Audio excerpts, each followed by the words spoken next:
Salam, puji Tuhan. Kami dari The Save Ministry kembali datang ke hadapan para pemirsa. Kita akan mempelajari dan mendalami Alkitab melalui pelajaran Sekolah Sabat. Dan para penulis sudah hadir. Ada Bapak Fajar. Apa kabar, Pak Fajar? Puji Tuhan, diberkati semua pemirsa dimanapun saudara berada. Terima kasih. Amin. Ada Pak Adri Kaunang. Apa kabar, Pak Adri? Shalom sahabat-sahabat para pemirsa yang luar biasa. Tuhan memberkati saudara dan tetap semangat sampai Yesus datang kedua kali. Ya, tentu yang tidak asing lagi ada Pak Tobing. Apa kabar, Pak Tobing? Shalom, kabar baik, puji Tuhan Pak Darwis. Demikian juga pemirsa yang berkati Tuhan dimanapun kita berada. Doa kami, doa agar kita semua sehat dalam lindungan Tuhan. Amin. Pelajaran kita kali ini para pemirsa dimanapun berada adalah menerima kerajaan yang tidak tergoncangkan. Baik, sebelum kita dalami pelajaran ini kita akan berdoa. Kita minta Pak Fajar untuk memimpin dalam doa. Silakan Pak Fajar. Kita satu dalam doa. Bapa kami yang di surga, terpujilah namamu. Pada saat ini Tuhan, kami ingin menyampaikan pelajaran Sekolah Sabat. Biarlah kami dapat boleh dikuasai oleh Roh Kudus-Mu dan terang dari surga. Supaya kami dapat menyampaikan satu pelajaran yang terbaik untuk kehidupan kami masing-masing, khususnya bagi pemirsa dimanapun mereka berada. Kami dikuatkan oleh karena kami menerima akan kerajaan Tuhan yang tidak bisa digoyangkan lagi. Kami serahkan diskusi pembahasan pada saat ini ke dalam tangan-Mu, Yesus Kristus penebus dan Juru Selamat kami. Amin. Amin. Baik, para pemirsa di mana saja berada, kami selalu bersuka cita untuk membahas, mendalami pelajaran Sekolah Sabat. Kami juga memohon kiranya para pemirsa boleh membagikan rekaman ini kepada siapa saja, sehingga semua juga mendapatkan berkat dari pelajaran ini. Baiklah Pak Tobing, ini topik kita cukup menarik. Mungkin Pak Tobing bisa uraikan kira-kira apa yang akan kita bahas kali ini. Silakan Pak Tobing. Baik. Terima kasih Pak Darwis, pemirsa yang berkati Tuhan. Ini kita memasuki judul satu pelajaran yang luar biasa. Ya, seperti apa kerajaan yang tidak tergoncangkan itu dan bagaimana kita menerimanya. Jadi kalau kita lihat terlebih dahulu di ayat hafalan Ibrani 12 ayat 28. Jadi karena kita menerima kerajaan yang tidak tergoncangkan, marilah kita mengucap syukur dan beribadah kepada Allah menurut cara yang berkenan kepadanya dengan hormat dan takut. Jadi kalau kita perhatikan struktur kalimat ini, ada sebab awalnya, yaitu karena kita menerima kerajaan. Lalu apa tuntutan yang diminta? Apa akibatnya? Mari kita dengan mengucap syukur beribadah kepada Allah ya menurut cara yang berkenan kepadanya, hormat dan takut. Jadi saudara sekalian, inilah puncak dari buku Ibrani yang menunjukkan bagaimana Allah kembali menyatakan dirinya melalui anaknya, yaitu melalui Yesus. Agar kita kembali memberikan perhatian kepada Yesus. Mengapa? Karena Yesuslah sebagai sang hakim itu nanti. Jadi nanti ketika Pak Darwis dan para pemirsa yang diberkati Tuhan, ketika kita berulang kali nanti mendengar istilah menggoncangkan atau digoncangkan atau tergoncangkan, ada satu peristiwa penghakiman nanti yang akan terjadi. Siapa yang akan menjadi hakimnya di situ? Yaitu Yesus sendiri. Nah, kembali diperjelas lagi di dalam pelajaran kita di ke-12 ini, Yesuslah sebagai hakim, sebagai pengantara perjanjian baru itu, dan kita diminta untuk beribadah kepada Allah. Mengapa kita diminta untuk beribadah? Ingat, kalau kita kaitkan juga dengan pekabaran 3 malaikat. Ya, pekabaran 3 malaikat selalu ada kata apa? Sembahlah Dia, sembahlah Allah. Ini kaitannya ya isu yang akan dibawa terus hingga Yesus datang nanti adalah isu penyembahan, isu beribadah. Kita diingatkan agar kita tetap beribadah kepada Allah dengan hormat dan takut. Nah, itulah yang akan kita pelajari dalam 1 minggu ini, bagaimana Tuhan digambarkan sebagai hakim atas semua orang. Kalau di perjanjian lama digambarkan bagaimana Tuhan turun di Gunung Sinai, tapi di perjanjian baru di kitab Ibrani bagi pembaca kitab Ibrani agak sulit membayangkan Gunung Sinai karena mereka belum pernah datang ke sana. Oleh karena itu digambarkannya dengan Bukit Sion. Ya, digambarkannya dengan Bukit Sion. Bukit Sion mereka lebih familiar dengan istilah itu. Bukit Sion itu bukan sebuah tempat yang menakutkan, tetapi Bukit Sion itu dipersepsi sebagai tempat berkumpulnya untuk perayaan. Nah, jadi kalau kita nanti belajar dalam satu minggu ini, mari kita lihat beberapa kata kunci. Kalau dikatakan nanti bagaimana kita menerima kerajaan yang tak tergoncangkan itu, kerajaan yang melakukan penghakiman itu, agar kita dikumpulkan untuk mengucap syukur, melakukan perayaan di situ. Perayaan apa? Perayaan bersama dengan umat-umat Tuhan yang dikumpulkan Tuhan di sorga. Jadi nanti kita akan masuk pelan-pelan prosedur atau proses-proses bagaimana kita dikatakan menerima kerajaan yang tidak tergoncangkan itu. Para panelis nanti akan menjelaskan kepada kita dalam satu minggu ini. Inilah pengantar bagi kita para pemirsa yang diberkati Tuhan, dan demikian juga kepada Pak Darwis. Baik Pak Tobing, saya beralih ke Pak Adri Kaunan. Pak Adri, kamu sudah datang ke Bukit Sion. Nah, ini gimana nih maksudnya Pak? Silakan Pak Adri. Oke, shalom para pemirsa dimanapun saudara berada. Memang kalau kita pelajari tulisan-tulisan dari Rasul Paulus, banyak mengarah kepada metafora, ya, dan beberapa hal yang terkait. Saya tertarik dengan judul dari topik yang diarahkan oleh hamba Tuhan, Pak Darwis, kepada saya pada waktu yang diberkati ini. Saya menunjuk kepada buku Filipi 3 ayat 20, ya. Filipi 3 ayat 20 ini bermakna sekali dengan pelajaran kita saat ini. Mengapa? Kata kewargaan negara, ya, warga negara. Kalau kita berada di satu negara yang luar biasa, contohnya di Amerika Serikat atau negara-negara lainnya, kamu datang dari mana? Saya datang dari Indonesia, ya. Indonesia adalah negara saya. Saya warga negara Indonesia.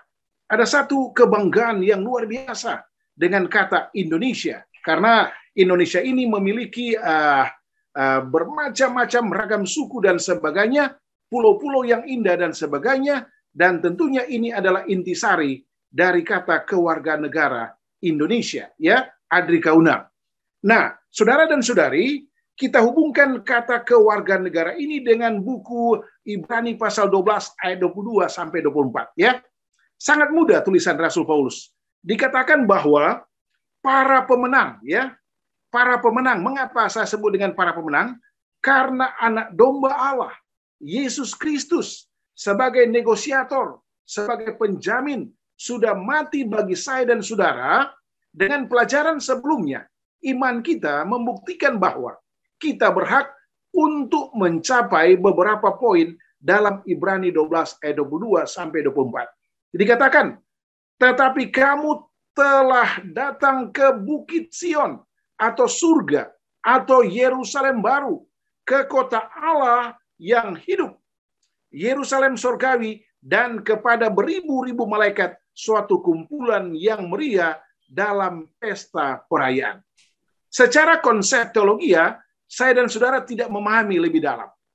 Tetapi puji Tuhan, makna dari topik ini bisa dapat kita mengerti di dalam buku Ibrani 5 ayat 6. Bukit Sion juga merupakan tempat Allah diangkat menjadi imam untuk selama-lamanya. Apa yang kita dapat di sini? Ada 3 poin yang bisa saya sampaikan sehubungan dengan karakteristik dari Bukit Sion. Pertama, Yesus adalah Allah. Yesus adalah pencipta. Dan Yesus adalah Sang Juru Selamat. Maukah para pemirsa atau saudara-saudari yang saya cintai dalam Yesus Kristus, mulai jam yang diberkati ini, kita memandang kepada firman Allah, khususnya buku Ibrani pasal 12. Kita akan menikmati satu kehidupan yang kekal selama-lamanya. Karena Allah yang berjanji. Karena Allah yang mengukuhkan. Allah yang membuat pengukuhan. Dan dengan demikian, topikal yang inti adalah Yesus, Sang Juru Selamat. Kata selamat ini yang membedakan saya dan saudara sebagai pengikut Tuhan. Kalau kita pengikut Tuhan, maukah di jam yang diberkati ini, kita bisa menjadi satu bagian yang penting untuk mempelajari, menyampaikan, memberikan masukan-masukan kepada sahabat-sahabat yang lain. Betapa indahnya bila mana kita semua berada bersama dengan Yesus di dalam kerajaan sorga atau Bukit Sion. Itu Pak Darwis yang menantang sehingga beberapa pandangan dari Rasul Paulus timbul. Baik Pak Adri, ini jadi pemikiran untuk aplikasi dalam kehidupan kita ya Pak Adri. Apa sih yang dapat kita buat Pak Adri agar sukacita, pengukuhan yang luar biasa, perayaan yang luar biasa itu dapat dinikmati banyak orang. Jangan hanya kita, mungkin kita berempat atau berlima saja, tetapi orang lain juga terlibat, keluarga kita, saudara kita, semuanya ada di sana. Silakan Pak Adri. Oke, para pemirsa yang saya hormati dalam Yesus Kristus. Rumusannya sangat sederhana. Maukah saudara tertarik untuk mempelajari firman Allah mulai hari ini? Maukah saudara rajin berdoa mulai hari ini? Dengan demikian, saudara adalah calon-calon warga negara sorga. Karena di dalam firman ini banyak janji-janji Allah, Trinitas yang begitu valuable, berharga bagi saya dan saudara untuk memiliki yang kita sebut dengan Bukit Sion. Apakah saudara tertarik? Mari kita belajar firman Allah. Shalom para pemirsa. Baik Pak Adri, saya akan beralih ke Pak Fajar ini. Pak Fajar, kamu telah datang kepada Allah, hakim dari semua. Nah ini coba dijelaskan Pak Fajar. Silakan Pak Fajar. Puji Tuhan, pemirsa yang diberkati oleh Tuhan. Pembahasan pada saat ini satu pembahasan yang sangat menarik, di mana kita memperoleh satu gambaran bagaimana Tuhan yang kita sembah itu menyelesaikan semua akibat-akibat dosa dan konsekuensi kalau kita melakukan satu perbuatan dosa dan tidak percaya kepada Tuhan. Jadi ada satu pemandangan atau perayaan pengukuhan sebetulnya ya, pengukuhan di mana Tuhan Yesus sebagai anak domba Tuhan itu dikukuhkan oleh Allah Bapa untuk menerima satu kerajaan yang kekal, satu kerajaan yang tidak akan binasa, satu kerajaan yang tidak akan musnah gitu ya, yang tidak tergoyahkan, yang permanen, yang kerajaan yang akan berlangsung terus-menerus. Ini satu hal yang luar biasa sekali. Mari kita baca di dalam Ibrani 12 ayat 23 ya. Dan kepada jemaat anak-anak sulung yang namanya terdaftar di surga, dan kepada Allah yang menghakimi semua orang, dan kepada roh-roh orang-orang benar yang telah menjadi satu sempurna. Nah, kita coba bandingkan dengan Daniel pasal 7 ayat yang ke-9. Ini penglihatan yang dilihat oleh Nabi Daniel di dalam Daniel pasal 7 ayat yang ke-9. Sementara aku terus melihat tahta-tahta diletakkan, lalu duduklah yang lanjut usianya, pakaiannya putih seperti salju, dan rambutnya bersih seperti bulu domba, kursinya dan nyala api dengan roda-rodanya dari apa yang berkobar-kobar. Ini satu penglihatan yang dialami oleh Nabi Daniel, bagaimana yang lanjut usia itu dia sedang duduk, sedang memulai satu penghakiman ya. Kemudian kita mencoba untuk lompat ke ayat yang ke-13. Nah, aku ini adalah Daniel, aku terus melihat dalam penglihatan malam itu, tampak datang dengan awan-awan dari langit seorang seperti anak manusia, datanglah ia kepada yang lanjut usianya ini, dan ia dibawa ke hadapannya. Lalu diberikan kepadanya kekuasaan dan kemuliaan dan kekuasaan sebagai raja. Maka orang-orang dari segala bangsa, suku, bangsa, dan bahasa mengabdi kepadanya. Kekuasaannya ialah kekuasaan yang kekal, yang tidak akan lenyap. Dan kerajaannya ialah kerajaan yang tidak akan musnah. Jadi pemirsa yang diberkati Tuhan, ini adalah pemandangan bahwa Yesus sebagai anak domba, seorang anak manusia itu datang kepada yang lanjut usia, dia dikukuhkan sebagai raja. Raja atas kerajaan yang tidak pernah binasa, yang tidak pernah musnah, yang tidak pernah tergoncangkan, yang akan hidup selama-lamanya. Ini satu hal yang luar biasa sekali saya rasa ya. Dan pemandangan ini akan disaksikan oleh para malaikat berlaksa-laksa dan kepada orang-orang yang namanya tertulis di dalam buku kitab kehidupan. Memang ya di surga itu ada buku kehidupan, itu mencatat orang-orang yang namanya akan memperoleh satu kehidupan kekal. Kemudian yang kedua itu adalah buku kematian, itu adalah nama-nama orang yang akan menerima penghakiman yang akan dimusnahkan. Kemudian yang ketiga itu adalah catatan-catatan peringatan. Artinya itu mencatat semua perbuatan-perbuatan yang pernah dilakukan oleh setiap manusia. Jadi pada waktu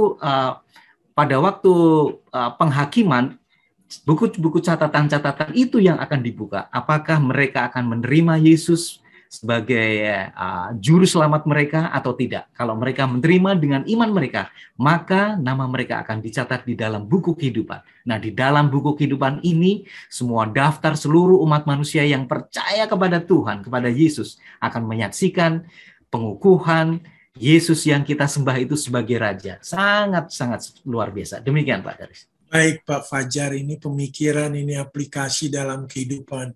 Kalau kata penghakiman kadang-kadang agak mengkhawatirkan bagi semua orang, Pak. Jadi apa yang dapat kita lakukan, Pak? Dapat meyakinkan kepada para sahabat bahwa penghakiman yang akan datang dan sedang terjadi adalah kabar baik sebetulnya bagi umat percaya. Silakan, Pak. Pemirsa yang diberkati Tuhan, siapa sih yang nggak takut namanya dipanggil ya di pengadilan?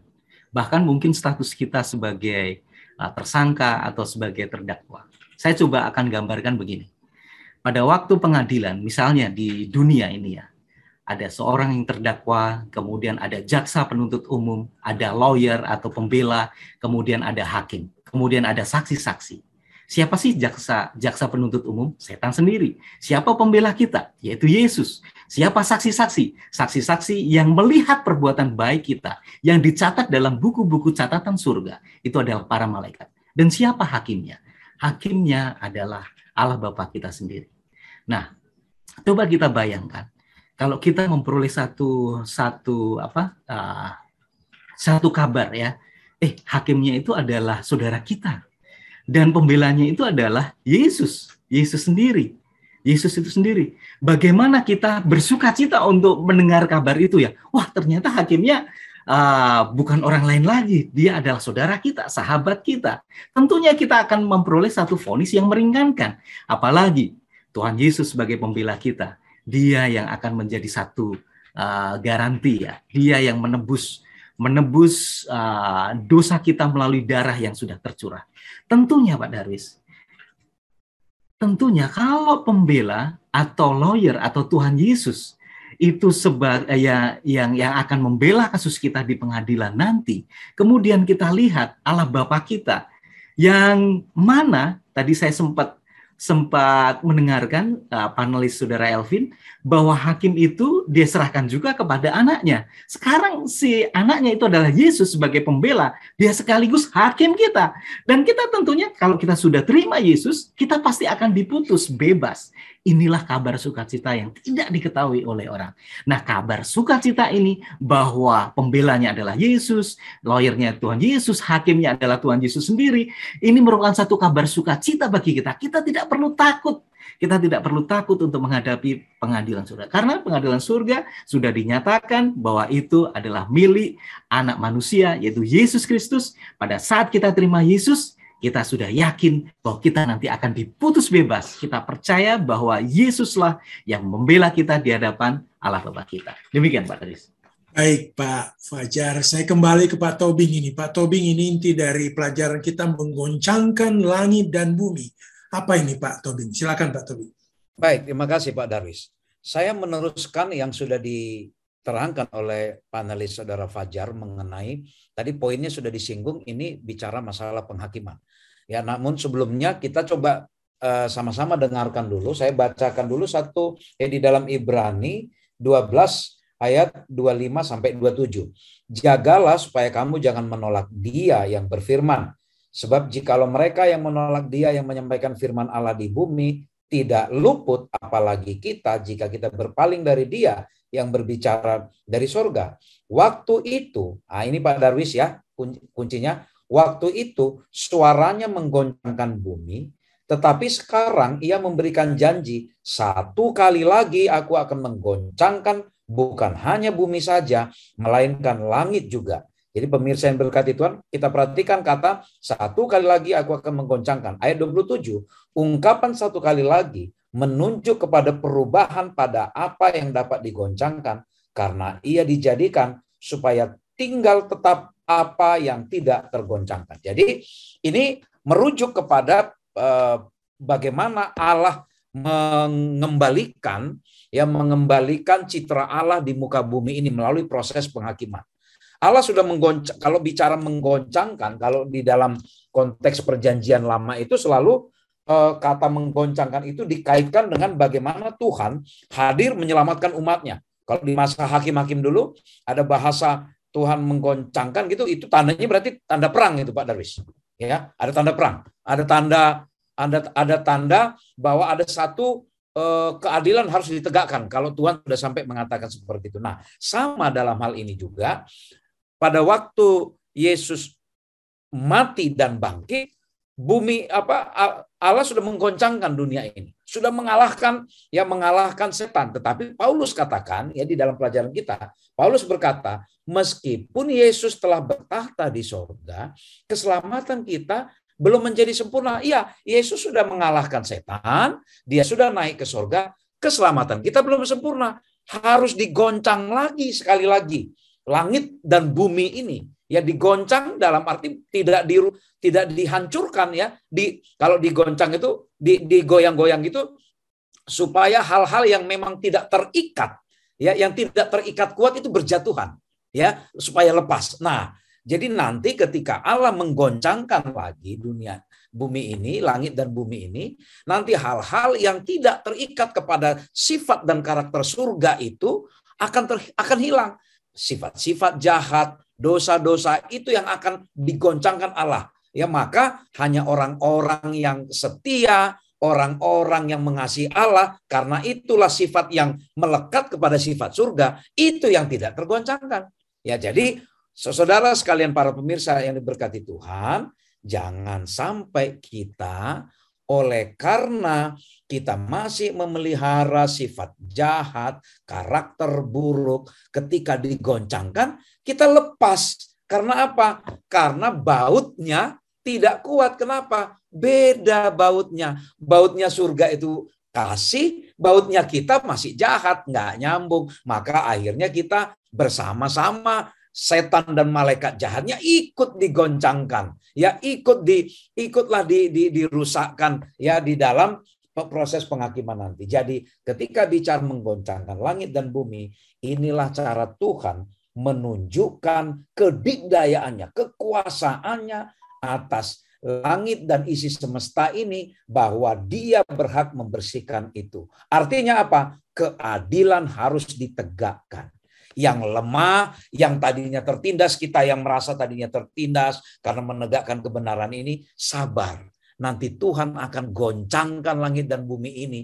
Maka yang jahat yang seolah-olah berkuasa, itu nanti runtuh di hadapan Tuhan. Kita yang seolah-olah lemah sekarang, oleh karena kita merasa minoritas, karena kita mempertahankan kebenaran ini, nanti Tuhan akan tegakkan. Ke situ implikasi atau aplikasi dari pelajaran kita satu minggu ini, para pemirsa yang diberkati Tuhan, dan demikian juga moderator Pak Darwis.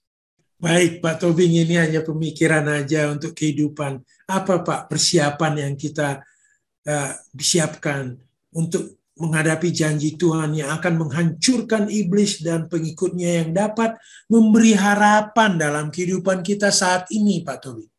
Baik, Pak Darwis, kalau mau menjadi pemenang, atau kalau mau lepas dari proses pergoncangan itu, ya pertanyaan bagus sekali. Apa persiapan kita? Latihan iman. Latihan iman itu dimulai dari apa? mempertahankan kebenaran untuk hidup kita pribadi. Lalu apalagi? Menyebarkan kebenaran itu ke orang lain. Disitulah bagaimana kita melihat rasul-rasul dulu, begitu Yesus naik ke surga, mereka pun latihan iman.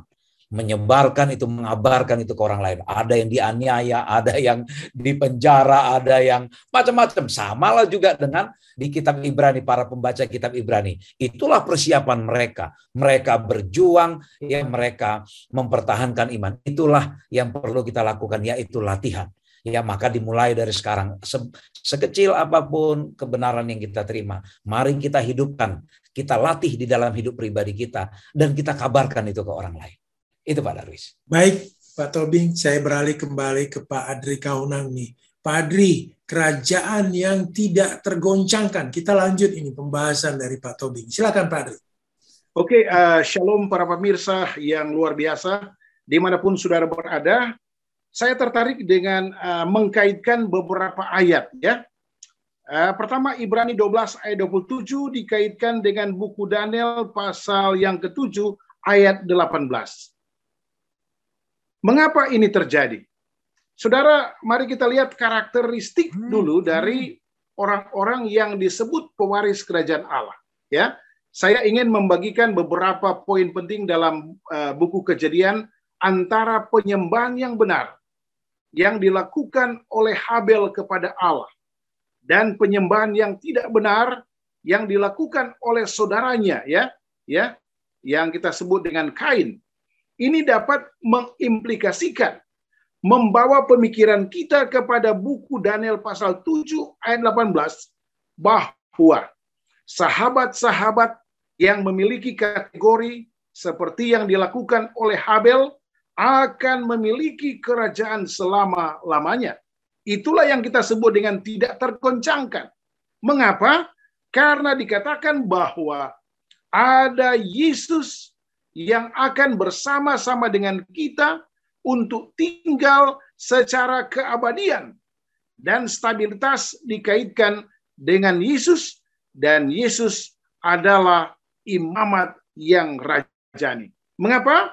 Karena dikatakan dalam buku 1 Korintus 6 ayat 3, kita akan bersama-sama menghakimi orang-orang yang saya sebut dengan kategori Habel modern dan Kain modern. Masuk di mana kita?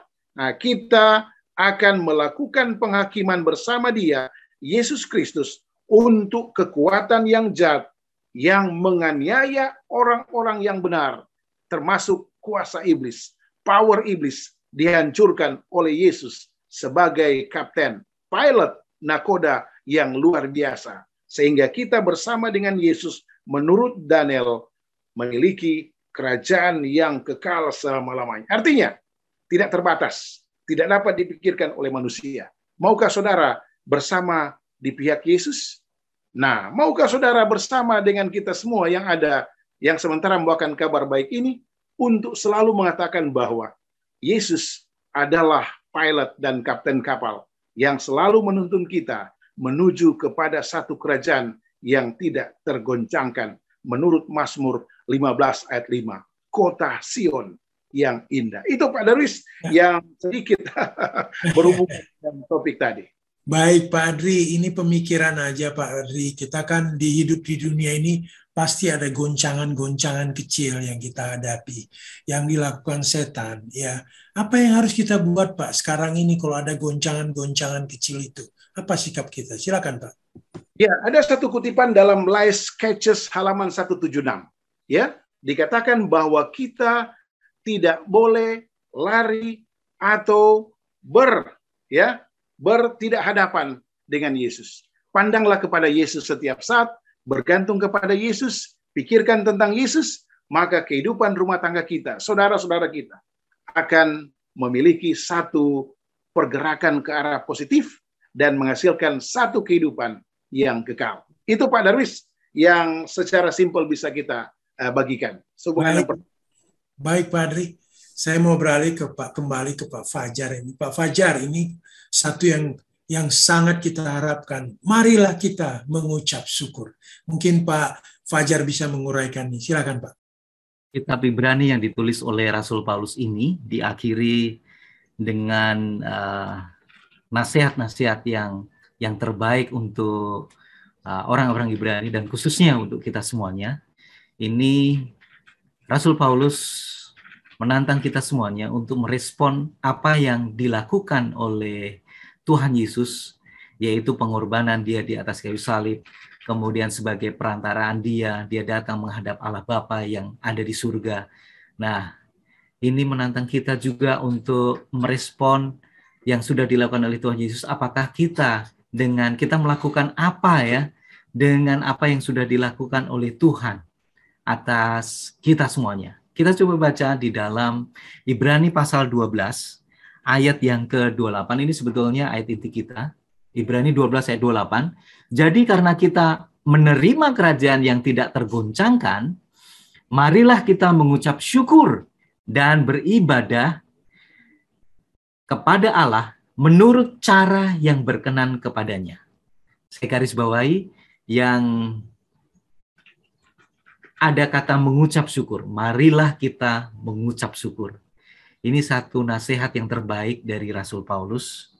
Memang pada zaman dahulu, bangsa Israel itu dia mengorbankan hewan sebagai pengakuan bahwa mereka sudah melakukan satu perbuatan dosa.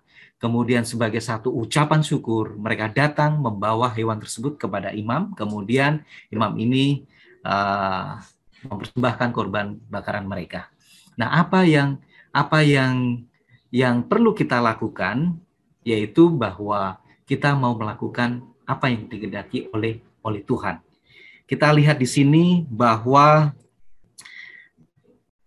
Paulus itu kepada pendengar untuk mempersembahkan kepada Allah satu ibadah yang dapat diterima. Nah, sekarang pertanyaan, ibadah apa yang dapat diperkenankan, yang diterima oleh Tuhan? Yaitu selain daripada bahwa kita memang benar-benar, pertama, melakukan satu pujian kepada Dia. Kedua, melakukan satu ucapan syukur. Oleh karena pengorbanan Dia, kita dapat diberikan satu keselamatan. Jadi pujian, ucapan syukur, kemudian kita mempersembahkan korban-korban, mempersembahkan materi yang kita punya untuk kemajuan pekerjaan Tuhan melalui persembahan kasih, melalui persembahan ucapan syukur di gereja kita masing-masing. Kemudian yang berikutnya adalah kita melakukan satu pujian yang pengakuan memohon satu pengampunan dosa atas apa yang pernah kita lakukan di hadapan Tuhan. Nah, melalui apa yang kita lakukan, ibadah-ibadah yang kita lakukan di hadapan Tuhan, biarlah ini nanti akan berkenan di hadapan Tuhan. Pujian, pengakuan, ucapan syukur, mempersembahkan sesuatu untuk kemajuan pekerjaan Tuhan. Demikian, Pak Daris. Baik, Pak Fajar, ini pemikiran aja. Ya, memang banyak yang dapat kita lakukan dalam mengucap syukur, dalam peribadatan dan sebagainya. Kira-kira apa, Pak, yang sedikit bisa juga menambah wawasan kita, apalagi yang bisa kita lakukan untuk mengucap syukur ini kepada Tuhan Allah, Pak? Silakan. Baik, puji Tuhan. Kita coba lihat nasihat daripada Rasul Paulus, tidak terlepas dari Ibrani 13, ayat 15 dan 16. Semoga ini akan menjadi satu jawaban atas pertanyaan dari Pak Darwis ya. Ibrani 13 ayat yang ke-15 dan 16. Sebab itu, marilah kita oleh Dia senantiasa mempersembahkan korban syukur kepada Allah, yaitu ucapan bibir yang memuliakan namanya. Ya, mengucapkan bibir yang memuliakan namanya. Ayat yang 16. Dan janganlah kamu lupa berbuat baik dan memberi bantuan, sebab korban-korban yang demikianlah yang berkenan kepada Allah. Ada satu nasihat dari Rasul Paulus, berbuat baik dan memberi bantuan. Ini dua kata yang sangat luar biasa sekali. Memang sih nasihat-nasihat Paulus nanti kita akan bahas pada pelajaran berikutnya. Tapi ada satu anjuran atau nasihat yang terbaik dari Rasul Paulus, berbuat baik. Kemudian memberi bantuan. Selain daripada kita memuji Tuhan, kita melakukan satu pengakuan akan dosa, kita selalu mengucap syukur kepada Tuhan. Itulah hal-hal yang perlu kita lakukan, berbuat baik kepada orang lain, yaitu salah satunya memberikan bantuan, kemudian memberi satu tumpangan, memberi pakaian, melawat orang-orang yang sakit, kemudian mengunjungi saudara-saudara kita yang mungkin di dalam penjara, membantu yatim dan piatu, para janda-janda. Inilah satu hal yang bisa kita lakukan pada saat ini. Demikian, Pak. Baik, Pak Fajar. Para pemirsa The Save Ministry, tidak terasa kita akan akhiri diskusi kali ini.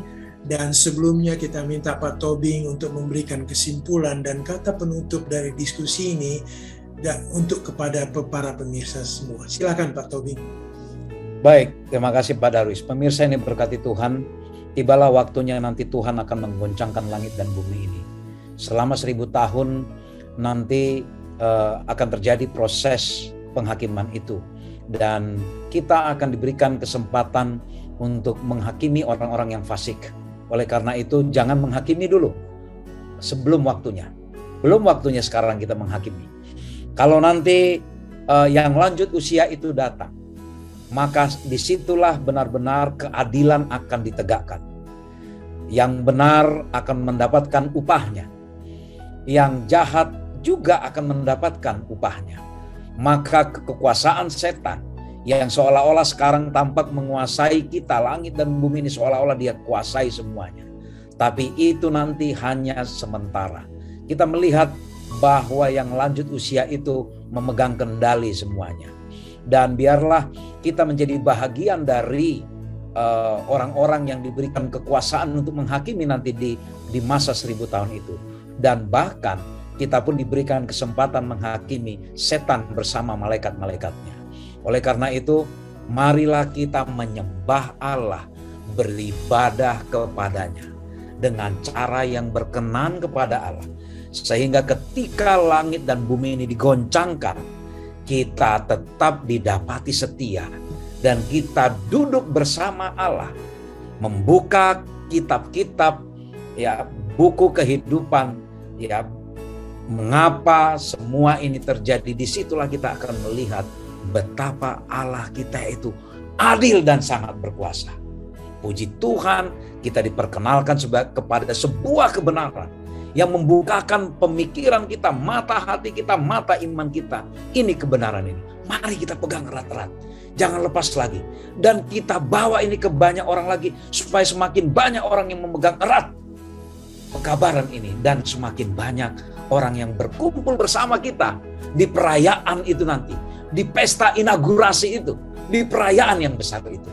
Kiranya Tuhan mengumpulkan kita di kerajaan sorga nanti. Kita diberikan kesempatan menjadi hakim bagi orang-orang jahat di kemudian hari. Nama Tuhan dimuliakan. Amin. Terima kasih Pak Tobing, terima kasih Pak Adri Kaunang, Pak Fajar, luar biasa diskusi kita kali ini. Kepada para pemirsa juga, terima kasih atas perhatiannya. Biarlah diskusi ini memberikan inspirasi baru bagi kita semua, sehingga kita tetap setia sampai pada akhir. Tuhan menolong kita. Dan kita akan tutup dengan doa diskusi ini. Kita minta Pak Adri Kaunang memimpin dalam doa. Silakan Pak Adri. Oke, kita satu di dalam doa. Ya Allah Bapa kami yang ada di dalam kerajaan sorga, pelajaran yang luar biasa menggambarkan bagaimana umat-umat Tuhan yang setia, mau melayani, mau mengorbankan waktu, tunduk kepada Yesus melalui pembacaan firman dan pelayanan-pelayanan lainnya.